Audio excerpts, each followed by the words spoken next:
गडबड करू नका रे.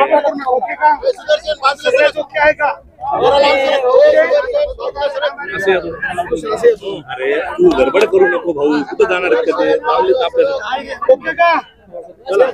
पाटील, गाठी भेटी दौरा आपला सुरू झालेला आहे. काय पुढची दिशा असणार आहे आपली? नाही, इथं गाठीभेटी दौरा आणखीन सुरू नाही केला. यावेळेस समाजाच्या मराठा सेवकांच्याच खांद्यावरती जबाबदारी आहे. तब्येतीच्या कारणानं मला जास्ती वेद नसल्यामुळे फिरणं नाही होत. आता त्या विषयात नाही, परंतु मी या परभणीच्या प्रकरणात यांची भेट घेण्यासाठी आलो होतो. इथे खूप घटना अमानुषपणे मारहाण करून पोलिसांकडून त्यांचा जीव घेण्यात आला असं कुटुंबाचं म्हणणं आहे. ही मात्र राज्याला शोभणारी गोष्ट नाही. जर कुटुंब सांगतंय की मारहाणीनं मृत्यू झालाय, तशा पद्धतीचे रिपोर्ट पण आहे, आणि मग तसं जर असताना जर पोलिसांना मुख्यमंत्री पाठीशी घालत असतील तर ही चांगली बाब नाही. ही मुख्यमंत्र्यांसाठी, या राज्यासाठी चांगली बाब नाही. जे झालं असेल, काय झालं असेल त्या विषयापेक्षा आज जर तुमचे पोलीसच लोकांना मारून टाकत असतील तर तुम्ही त्यांना पाठीशी नाही घातला पाहिजे. कुटुंबाला न्याय मिळाला पाहिजे. त्याच्या जेवढ्या मागण्या त्या सगळ्या मागण्यांना न्याय मिळाला. 15 दिवस उठून गेलेत. आता जवळपास 15 दिवसानंतरही फक्त एका पोलीस निरीक्षकाला निलंबित केलंय, आणि मदत जी जाहीर केली ती सुद्धा अत्यंत 10 लाख आणि 5 लाखांची मदत आहे. काय वाटतं, शासन न्याय देण्यासाठी असमर्थ ठरतंय? हे बघा, मुख्यमंत्र्यांनी ना सरळच तुम्ही जर पालकत्व स्वीकारलं तर तुम्हाला त्या कुटुंबाला न्याय द्यावा लागणार आहे. त्यांच्या सगळ्या मागण्या ती तुम्हाला मान्य करावं लागतील, आणि आम्ही त्यांच्या मागण्या मान्य होईपर्यंत त्यांच्या सोबत आहे. कारण जर पोलीस माणसाला मारूनच टाकायला लागले तर ही तुमच्यासाठी सुद्धा मुख्यमंत्री म्हणून एक लाजिरवाणी गोष्ट आहे. तुम्ही कोणाला पाठीशी घालावं, कोणाला नाही घालावं हे तरी तुम्हाला कळायला पाहिजे, कारण पालक तुम्ही आहे. आता जरी इथं काही नुकसानी पण झाली, त्या पण सरकारने दिल्या पाहिजेत त्यांना. कारण आणि ह्या कुटुंबाचं तर एवढं नुकसान झालंय, एवढी हानी झाली, अरे बाप, ते सांगताना अंगावर काटे. त्याला त्याच्या अंगावरचे वळ बघितले, भयंकर परिस्थिती केली. जर पोलीसच आता खून करायला लागले. राहुल गांधी येऊन गेले, शरद पवार येऊन गेले, अजित पवार सोडलं तर दुसरं सत्ताधारी कुणी आलेलं नाही की ज्यांच्याकडून न्याय मिळेल असं.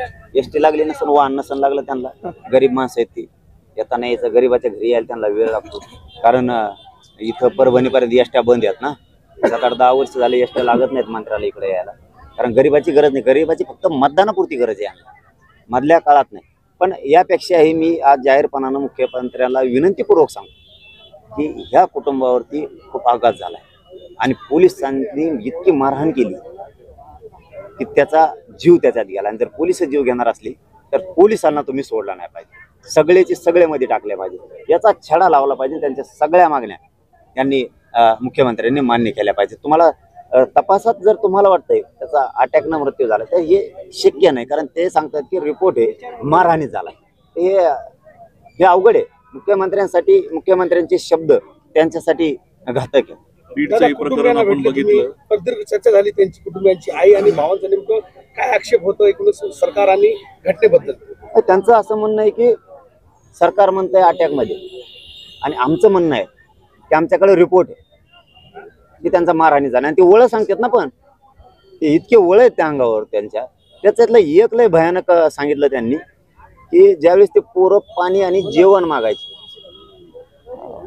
त्या पोलीस स्टेशनला, त्यावेळेस पोलिस म्हणायचे कोणाकोणाला भूक लागली, आणि मग ज्याला भूक लागली म्हणून ते वर हात करून त्याला बाजूला घ्यायचे, आणि मग त्याला मारायचे, आणि इतकं मारायचे. आणि मग ते आरडून ओरडून पोरांचं झाल्याच्या नंतर मग म्हणायचे भरलं का पोट तुझा आता. म्हणजे मुख्यमंत्री साहेब, ही घटना भयंकर आहे बरं. तुम्ही याच्यावर लक्ष घाला, ते कोण होते, काय होते.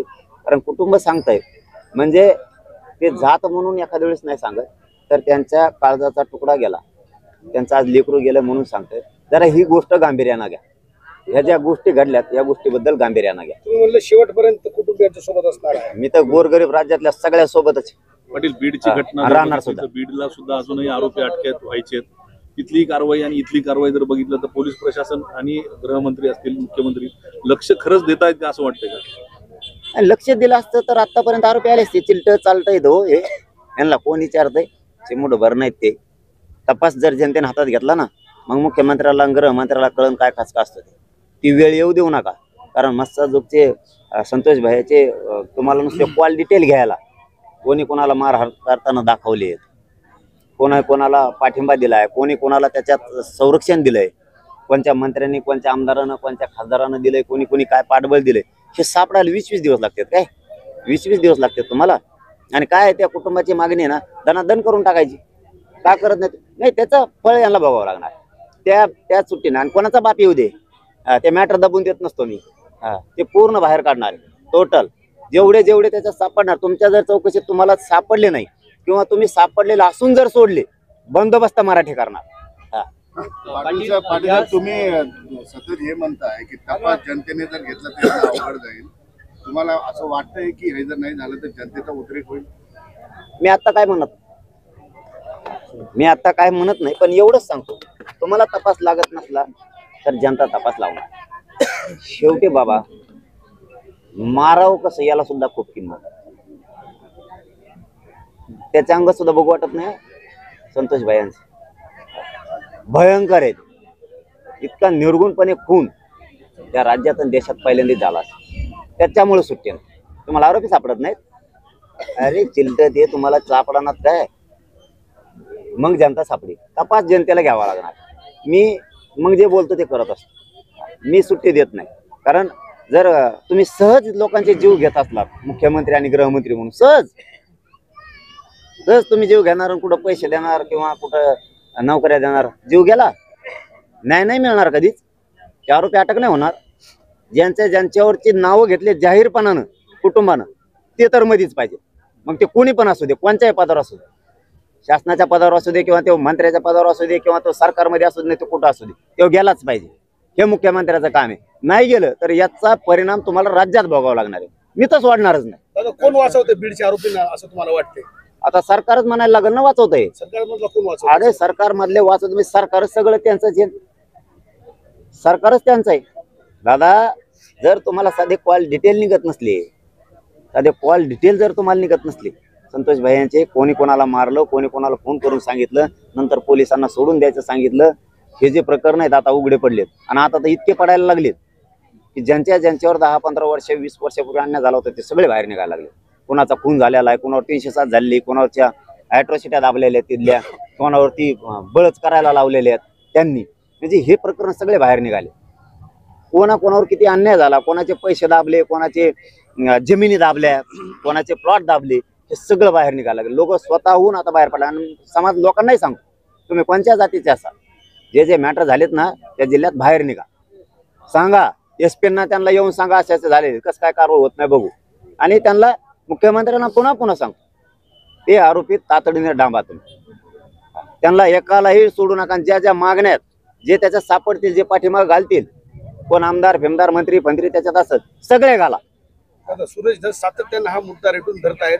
विधिमंडळात असो किंवा बाहेर सातत्यानं ते पाठपुरावा करतायत. कसं पाहतात? तिथं समाजाचा, तिथं राजकारणाचा काय विषय? त्याच्यात राजकारणाचा विषय नाही. एक लेकरू गेलं, त्याचा आवाज उठवण्याचं काम जर कोणी करत असलं, त्याच्या मागे महाराष्ट्रातली जनता उभा राहणार. तो कोणत्या पक्षाचा असू द्या, नाही तर कोणाचा असू द्या, त्याशी देणं घेणं नाही. आणि 28 तारखेला मोर्चा आहे, त्याच्यात सुद्धा कोणी राजकारण नाही आणायचं, कोणीच. कारण संतोष भैया देशमुखांच्या मुलीनं आव्हान केलं, माझ्या बापाला न्याय देण्यासाठी सगळेजण 28 तारखेच्या मोर्चात सहभागी व्हा. तो जनतेच्या वतीनं मोर्चा आहे. बीड जिल्ह्यातल्या सगळ्यांनी त्या मोर्चात सहभागी झालं पाहिजे. मग त्याचं राजकारण नको बघा. कोणाला निमंत्रण दिलं नसलं तरी नका बघू. कोणी म्हणू नका मी या पक्षाचा कसा आहे, मी सत्ताधाऱ्याचा आहे, मी कसा जाऊ. एका लिकीनं हाक दिली, त्या लिकीच्या हाकेला ओ देऊ. 28 तारखेला सगळ्यांनी सहभागी व्हा.